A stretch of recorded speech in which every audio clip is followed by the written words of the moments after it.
Want me to tell you my prediction? Third round KO, victory Casimero. Yo mga kabusing, dahil 4 na araw na nga po ang natitira bago ang laban ni Casimero sa Japan. Sa kanyang media workout ay dito nga po pinakita ni Casimero ang kanyang matutulis na suntok matapos itong magpakita ng galaw sa harap ng mga media sa Japan.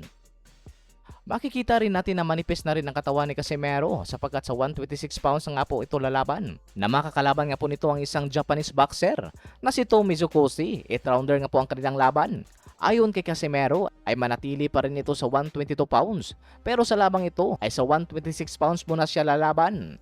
Kung saan inamin rin ni Casimero na masyadong mabigat para sa kanya ang 128 pounds kaya naging mabagal ang kanyang galaw sa huling laban nito kontra Kyunosuke Kameda.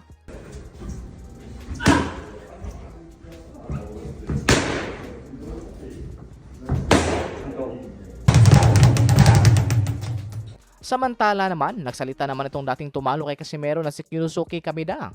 Pareho nga po nakalaban ni Kameda itong si Casimero at Tomi Zukoshi, kung saan sinabi nga po ni Kameda na dapat pagpraktisan ni Casimero ang isang boksingerong mahilig tumakbo kung paano niya ito hulihin. Dagdag pa nito na kung matalo si Casimero sa laban niya ngayong December 27, ay dapat na daw ito magretiro.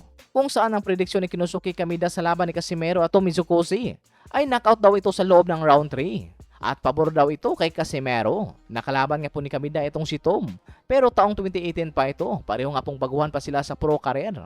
So kahit nga po itong si Kameda ay talagang naniniwala sa lakas ni Casimero na kung makatama ng malinis ay paniguradong tapos ang laban.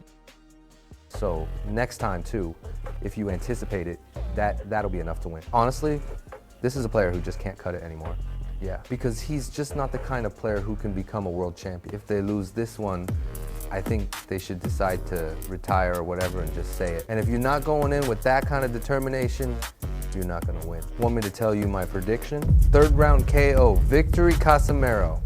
When he had that crying face. Sa ibang balita naman, 3 araw na nga po ay laban na sa isa nating pambato na si Gio Santissima sa Switzerland.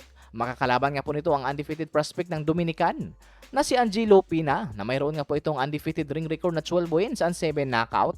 Rank 7 ito sa WBO. Paglalabanan nga po nila ang WBO Intercontinental Super Featherweight title na hawak nitong si Angelo Pina. Ito nga po ang pangatlong depensa nitong taga-Dominican sa kanyang belt na hinahawakan. Samantala naman itong si Gio Santissima ay galing naman nito sa isang impresibong panalo sa Japan matapos itong talunin ng isang bagitong Japanese boxer via knockout sa loob ng round 6. Kaya masasabi natin na napakagandang laban ito mga kabusing, kaya abang-abang lang tayo. Kaya bago ang laban ni Gio Santissima dito sa undefeated boxer na si Angelo Pina ay ating silipin ang galawan nitong kanyang kalaban kung gaano nga ba kadelikado itong ating pambato dito sa kanyang kalaban na Dominican. At gayon rin ang huling laban ni Gio Santissima dito sa Hapon na si Marumi Yukawa.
6回目 Now round 6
ただいまのレフェリー井上裕二がこの試合をストップしたテクニカルノックアウトタイムは6ラウンド1分24秒6ラウンド1分24秒 TKO 勝ちにより勝者青コーナージョー・サンティシマ